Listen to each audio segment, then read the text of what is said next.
Welcome, everyone. I am so excited to be here with all of you tonight. My name is Lauren Taube, and I'm the director of the Center for Jewish Living and Learning here at the Memphis Jewish Community Center.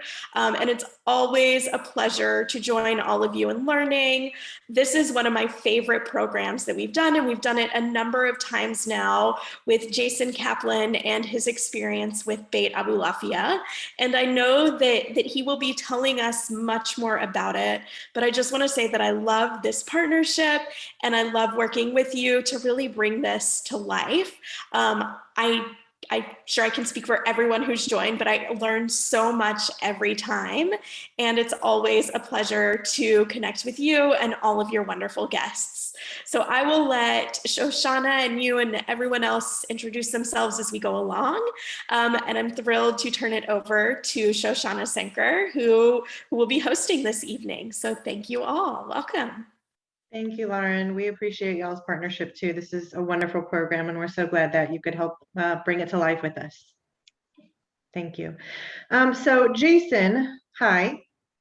Hello. I wanted to ask you first, tell me, we've done some of these universal language rooms. I've moderated them, sort of hosted them. I'm your liaison, people who are joining us. Hello and welcome.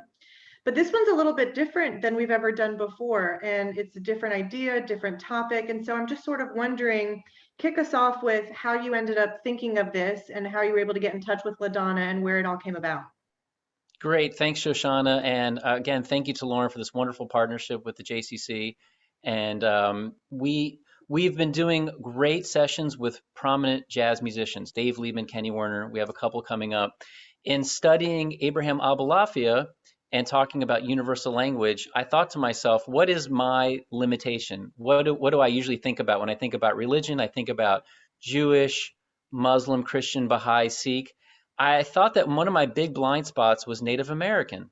My girls were studying this in the Magdalene Hebrew Academy, studying about the local Memphis history, and I thought, I don't know much of anything about this. This is a real blind spot when I think about my own knowledge of spirituality and groups.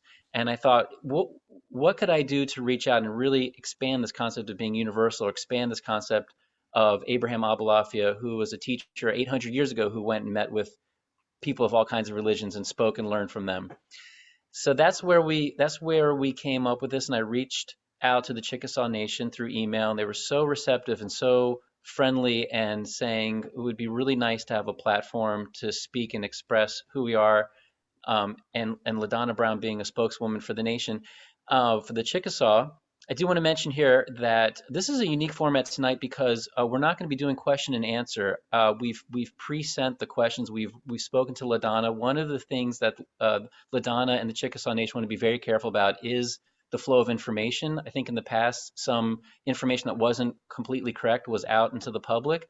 So they're very careful to have the correct information come out and be very thoughtful about answers, which I think is just absolutely wonderful. And we're really happy that we could partner with them to make sure that we address that and we achieve that goal. That is awesome. Thank you. So we have this set of sort of pre-curated questions, and we've got LaDonna Brown from the Chickasaw Nation. We're so grateful that you were joining us. Thank you. So if it's okay, LaDonna, I'm just going to start with the first one, and you can start sharing this wonderful information. So when we talk a little bit about what Jason's goals are and how that relates to the Chickasaw people, can you share sort of some backstory about a brief history of the Chickasaw people, including your historic homeland and the sacred staff that you told us about, which was amazing, and then the land of the rising sun also. All of this was really new information, at least for me, and I found it really compelling and interesting, so I thought that would be a good place for you to start. Sure. Chogma, Sahochi Fowet, LaDonna Brown, Chikasha Saya, Chikasha Hatak Showi, Iksa. Hello, my name is LaDonna Brown. I am Chickasaw. I work for the Chickasaw Nation. I'm the Director of Research and Cultural Interpretation under the Division of Heritage Preservation in the Department of Culture and Humanities. And I am from the Raccoon Clan. And that's really important information because a little bit later I'm going to be talking about the clans and how important the clans are to the Chickasaw people. But to answer the question on the brief history of the Chickasaw people and the main story that has been handed down for thousands of years is our migration story. And as you mentioned, the migration story did include a sacred staff and our story about how we traveled to the land of the rising sun. Our Chickasaw history spans thousands of years on this continent. And the question refers to our historic migration account, which was retold over many generations through many families. Early ancestors told us that while we lived in our ancient homeland, somewhere in the West, there was a necessary reason to leave the region. Our people discussed the situation and brought the issue before a council of beloved men. These were men who lived to advanced ages and were quite wise and knowledgeable, who commanded respect. As the beloved men assembled in council, they began to pray to our Creator, also known as Abba Benili, and was provided an answer on the action that they should take. Spiritual directions were given to the council by Abba Benili, our Creator. Information on helpers and who should be the leaders was revealed. 2 leaders, Chickasaw and Chutta, who were brothers, were chosen. The helpers were a sacred pole and a large white dog, who we refer to as Ofi Tobi Ishto. The leaders set out leading our large group of people using the sacred pole by placing it in the ground and at the end of every day. Placing it in the ground at the end of every day. And then the next morning, determined which way it was leaning and then travel in that direction for the full day. The pole always seemed to be leaning toward the east or toward the land of the rising sun. Eventually, the sacred pole led us to the region now known as our historic homeland, which is located in the modern day states of Southwest Kentucky, West Tennessee, North Alabama, and North Mississippi. This region was the land that Abba Benili, our Creator, led us to. It is our promised land, and our people do sense a spiritual connection to the land.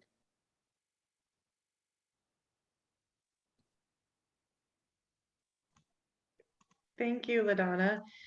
Jason, as I'm listening to this and I'm hearing about connections to the land and spirituality, is there anything that you can think of that connects what we're just now learning with Beit Abulafia and the spirituality aspect in the land? I think that we did this pre-call about a month ago, and I was just so absorbed and intrigued by the same stories of the Jews wandering through the desert from Egypt and giving counsel from Hashem through the Anek Hakavod, the clouds of glory, and through the prophets Moshe and for the Yehoshua and finding a promised land. And it's just fascinating. I also cannot believe that Abba Benili, if I'm saying it correctly, LaDonna, is the name of the Creator, where Abba for us means father. And many times we refer to God as Father. So I don't know if that's coincidence. If it's I don't think there's a Jewish connection between the Chickasaw and the Jews. But I still think that there's something so beautiful about learning about LaDonna and Chickasaw, which I would never have known about. And so just to wrap up my comments here as we continue to listen to LaDonna is I think the power of Abulafia's teachings that inspired me to go out with a universal vision to learn more. And I've absorbed and learned so much as a student from LaDonna of a nation that maybe I could have read a book about, but hearing it directly from her and being in that chain of transmission has been an incredible spiritual experience and continues to be. So I think that's how Abulafia is that connector.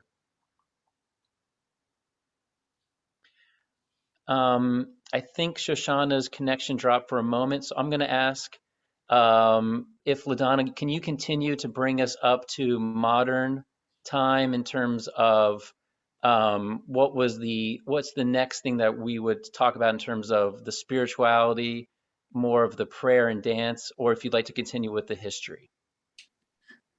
Yeah, I'll just read what the second question was and then answer that one. Please. The second question is, can you please talk about how your ancient songs and dances, the spiritual core with prayers and hymns in your native language, how does that connect to the universal language room? In my opinion, our songs and dances, including the prayers and hymns in our native language, connect very well to the universal language room. Our belief system is a major part of our cultural identity.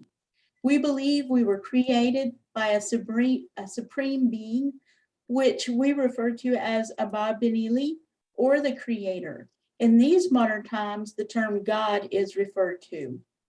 Our ancient songs and dances were shared with us from thousands of years ago. We believe that our ancient songs and dances are very spiritual in nature. Ceremonial chants are sung by men song leaders, and these men lead the dances associated with a particular song. Women's roles are to keep the rhythm of the dance by using shakers tied to their legs. As the songs are sung and the dances take place, we believe the prayers and worship are carried to Abulafia, the creator, through smoke from a fire. These songs and dances take place around a ceremonial fire, which is symbolic of Abulafia, or God on earth. As more interaction took place with missionaries, they told us our ancient way of praying and worshiping Abulafia, creator, God, was wrong. The songs took on a different form and hymns were developed in our native language. Today, our songs and dances are performed for our cultural events, and the hymns are sung at our churches and cultural events, such as at our annual meeting and festival, which features the cultural evening, the oath of office, funerals, Christmas carols, etc. The function of both are for the same reason, to connect spiritually with Abulafia. With the exception of the social song and dance, those are for gathering the community together in unity. Beautiful. Thank you. Mhm. So it's super fun when your internet decides to kick you off in the middle of a really interesting program. So, but I do know that LaDonna was talking about y'all's songs and the native language and the music, which obviously directly relates to Universal Language Room and Abulafia. Jason, yes? Yes, I think that's why we felt that this program was going to be a success, because we have that shared value. And it's really that space of music and interaction and communication, which allows me to appreciate, enjoy, and see the beauty of the Chickasaw without being Chickasaw or being expected to be. And it gives us that ability of mutual respect and seeing LaDonna as a sister of mine from the one creator. It's just been that kind of connection, which has been really so thrilling, really, of learning of her story and allowing her to give us an insight or a window into the Chickasaw world, spiritual and historical. Right. Okay, so LaDonna, I think it's fair for me to say that everybody has certain things in their past. Some are better than others. Some can have lots of negativity. But in part of thinking about y'all's past, the Cherokee Nation's past, so that we only think of it really more in the positive light and that we present all of the good, how do y'all approach that?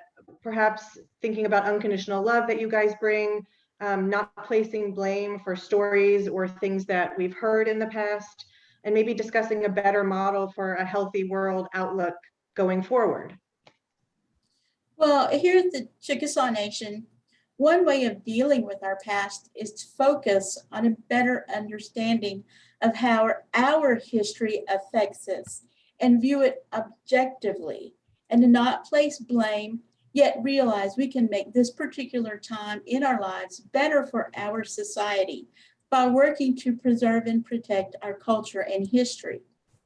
Because we are a living culture, Many issues, concepts, ideals, etc., are taught to us that we must remember and share with future generations of Chickasaw people.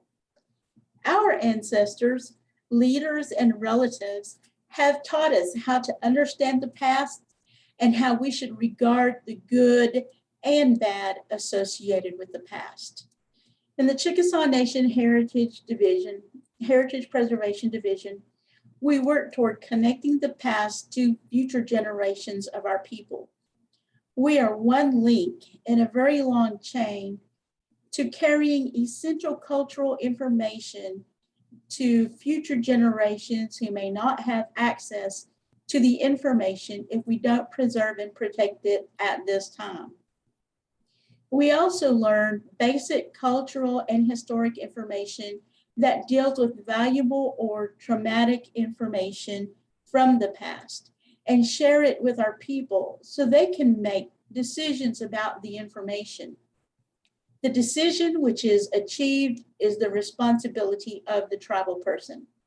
Sometimes the decision can be good and sometimes it's bad, but it is a learning experience. The learning experience forms a tribal person's understanding about their cultural identity. Cultural identity is essential to our people. Once an individual understands cultural identity in a personal way, then discussion of a better model for a healthy world outlook can take place. So then if, LaDonna, a lot of this is about making sure that our story, that y'all's story gets told correctly and that we pass on through this oral history. That's certainly part of what we emphasize in the Jewish culture too, that educating future generations is obviously super critical in both the Chickasaw Nation and for Judaism. So can you maybe share some anecdotes? You shared some with us when we spoke with you the other day, and they were so interesting and I think really raw and really relatable. Some of the anecdotes that some of the students had shared with you about how they've received these important lessons from your culture. The Chickasaw Nation, we realize our future is in our children's hands. Our duty is to teach this future generation ideas and practices which will make them successful in a modern world outside of the Chickasaw community. One of the most traumatic events in our history was the removal of our people from our homeland. Our children, which become our students, learn the story and begin to completely comprehend and incorporate the information. As the Chickasaw students grow into young adulthood, they think deeply on this issue and put into perspective of where they fit into this big picture. Our students are able to share personal information on the removal experience if their family had a story to share. And incidentally, when I talk about removal, I'm talking about what everybody more commonly knows as the Trail of Tears. One particular student that I have known since he was a baby was a high school student who traveled with us with one of our student groups to the Homeland. And he was asked by an official from a federal agency if he could supply a quote for a removal exhibit panel that they were going to put by the side of the road. I knew the student's background, I know his family, and I knew he would have a good statement to share. And the statement that he shared, I expected it from him, but at the same time, I was blown away. His statement for the exhibit panel was, quote, "We weren't just leaving our homeland, we were leaving the old ones behind as well. Who would take care of them? It was a responsibility our people had honored for hundreds of years," unquote. And when they told me what his statement was, I was just like, yes, I expect it, but at the same time, I was like, yes, he gets it, and he's able to share it with others outside of the Chickasaw community. So it was a huge score for us. Jason, I feel like we could just replace some of these stories with things that we have heard that we have when we talk about our homeland, or we talk about supporting our elders or remembering our past, that we have so many commonalities, our religion with Chickasaw Nation. And then Jason, I know that you work with students a lot with your musical other career. You have like 5 jobs. So have you heard anything? Have you heard like these big aha moments for many kids that you've worked with? And how do you think that what LaDonna is saying really relates to our journey and our culture too? That's a great question, Shoshana. And I think this is another thing that's inspired me to see that as we go through our lives as Jews, and particularly I'm in the Orthodox Jewish community, there's a lot of devotion to particular Jewish study, learning, remembering. Particularly remembering is a word, zachor, comes up all the time, to remember the exodus from Egypt and to remember the certain tragedies of history, and then to think with hope for the future. I think with the Universal Language Room, there's a way to continue devotion to our Torah and Judaism and then extend out to really put ourselves in the shoes of another, to understand that the other is part of the one human family. There are similar stories, although each story is unique. So we don't have to blend them or try to see which one is higher or lower, of course. But it really did make me think about my family in Lithuania, 1930s, that we have pictures of and even a video of, that we've spent the past maybe 5 to 6 years. You know, my parents are here on the call, which I'm so happy they joined. And my mom put a lot of time into finding pictures and collating these things. And you really do feel like you're having relatives return to you because you remember them. And I can imagine the break that the Chickasaw felt with the Trail of Tears, with their chain of tradition and that rupturing. I can feel that because I felt it with our own people. So there's a way in our Judaism and Jewish life to deepen that, and then also use it as a method or a way to appreciate it and have sympathy for people of, in this case, the Chickasaw Nation. Yeah, thank you. LaDonna, we're going to wrap it up in a little bit, but we have one more that is wonderful, and I'm excited for everybody to hear where we're going to go. So when we talk about Universal Language Room and we talk about language not being barriers and the positivity that brings, so I want to hear from you what the Chickasaw vision is for human unity, and this positivity that I just kept hearing about when you and I were chatting the last time, and how you feel people can see each other as people, as unique, but also their individuality, and still be able to come together in communities. Our ancestors understood unity among the Southeastern Indians as being related to each other. And when I talk about the Southeastern Indians, I'm talking about the 5 main tribes that were removed from our homelands. And those tribes are Chickasaw, Choctaw, Cherokee, Creek, and Seminole. And the main thing that these large groups of people understood is being related to each other.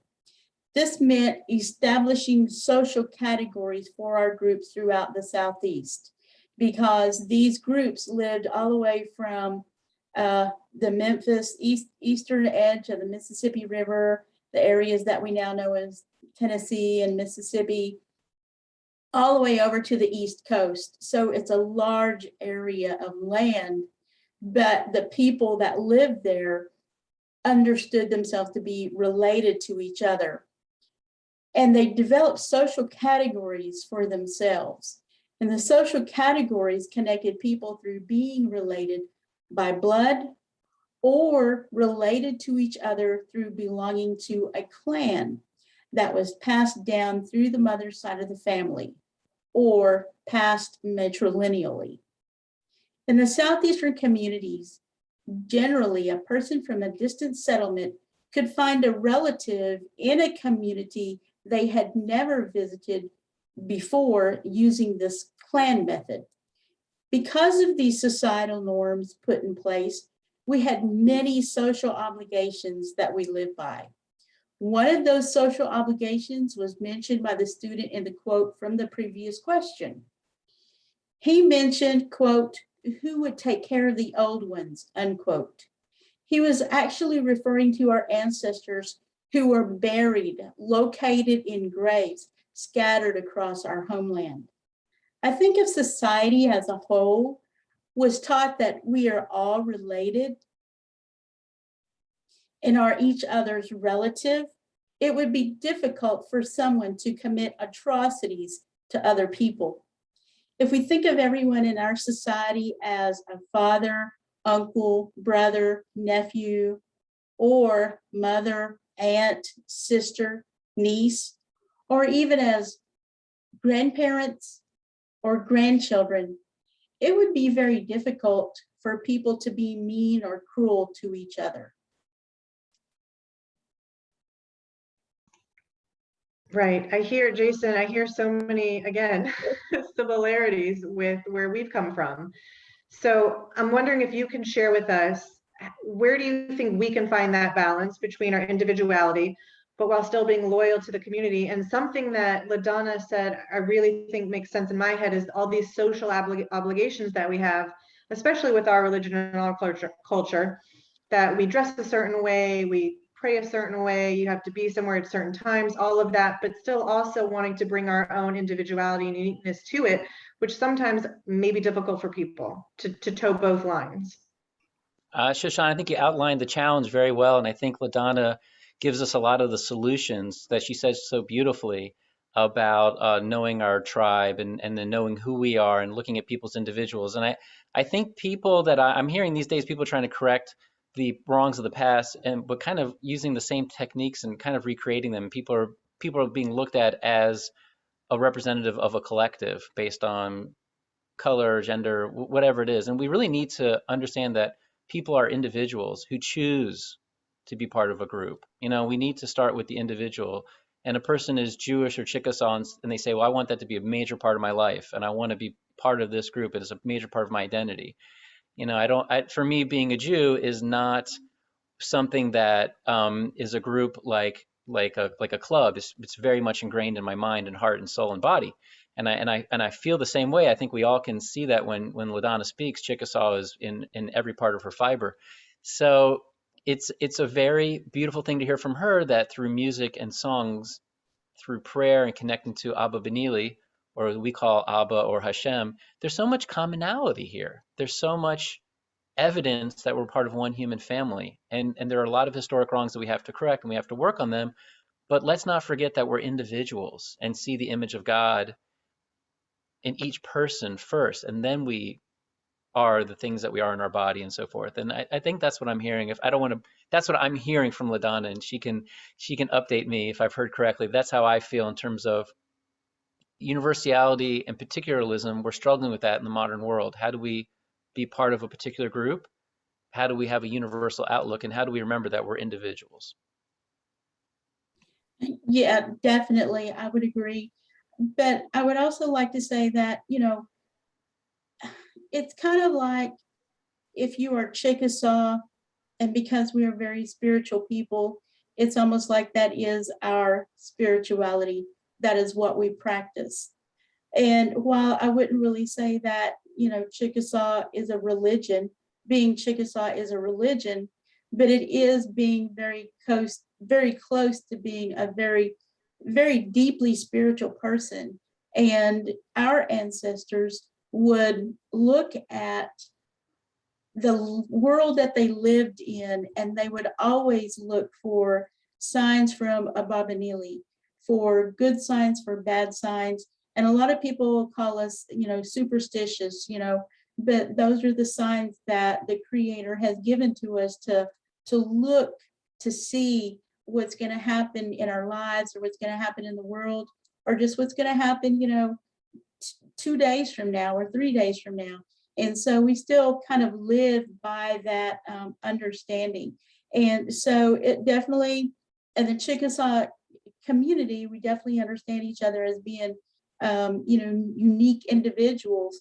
but collectively, when we all come together, we understand what it means to be Chickasaw, because we hold all of those understandings of spirituality and our cultural identity.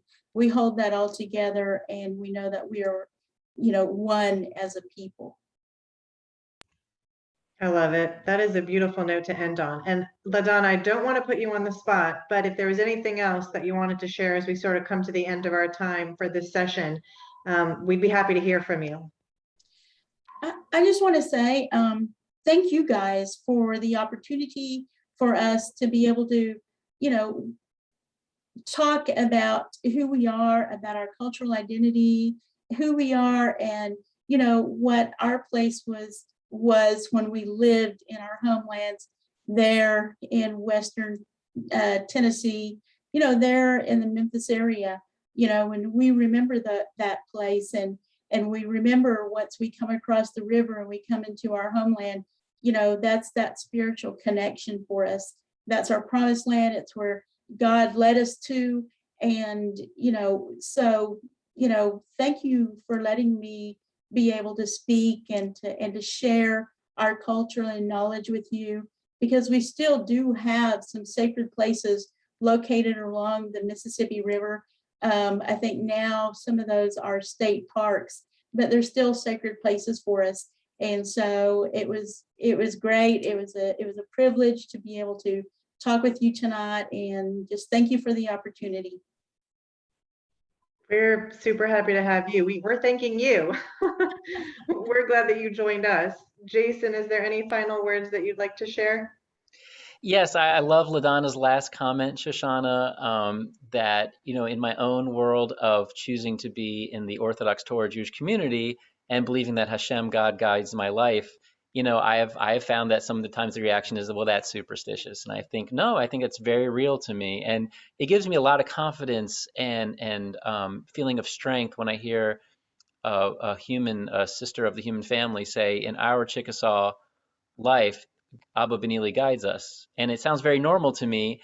And also that sometimes the reaction is you're being superstitious. But for me, it's very comforting, strengthening. And these are the kind of things that I grow from, and it gives me strength in my own life to continue with my life, thinking that it's very normal and it's very routine. I don't know if I'd use the word routine, but it's very much part of my life that God guides me. And I feel that there's signals and hints and all things that come up in my life. So I really appreciate that last piece. And I think what I was thinking of as we were concluding is if I could share my screen, something we put up on the Facebook invite is some of the dance.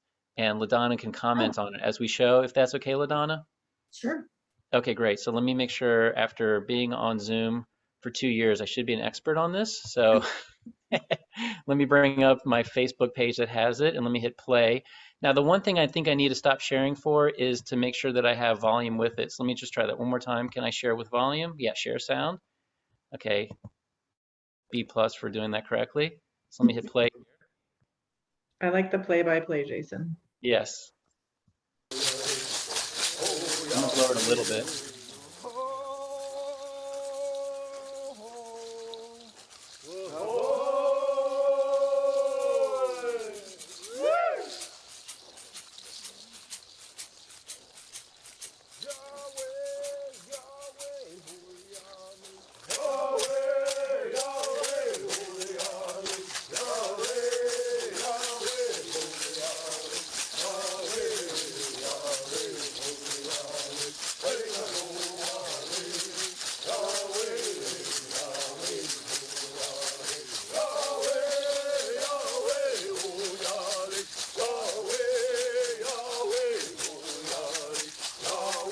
So I'm going to let the visual go through. LaDonna, would you like to give us commentary on this so I can give you a moment to speak? Yeah, sure. What are we seeing here, and what's the name, and give us a little background? This is a ceremonial dance. It's known as a stomp dance. There's a lot not going on here. Usually our dances, because we lived in the Southeast, our dances took place at nighttime. They don't usually take place in the daytime.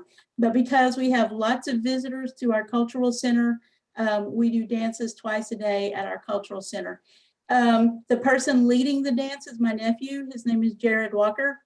And Jared was a very shy, quiet kid who would never, ever, if you told him 10 years ago that he would be out here leading this dance, he would be like, no way, there's no way. But if you could hear the song, the beginning of the song, they're actually singing Yahweh, Yohali. And so it's really a chant for us. It doesn't really have any meaning, but it's a chant. And once he comes out of that verse, then he actually starts singing a Chickasaw verse. But I think this one right here, this one only has a chant. And so they sing the chant over and over. And you'll hear the rattles. Those are the shells that the women wear on their legs. And it's a very important part of the dance. It's a very spiritual part of the dance because it keeps the rhythm of the dance. So as the men sing the melodies, the women keep the rhythm of the dance, and working together, as you can see, that it blends together very well. If you don't have that, you don't have that balance. You don't have that. If you don't have the women keeping the rhythm, you only have men singing the melody, or you only have women keeping the melody. And if you don't have any men, they just keep the rhythm. So it's not complete until you have both men and women together. Only in our spiritual ceremonies do the men and women mix together. Outside of that, in a social setting, men and women don't mix together. When we do our daily chores, our daily work routine, men do their things, the women go and do their things. So not until they come together in this form of worship and prayer do they actually come together. And as you can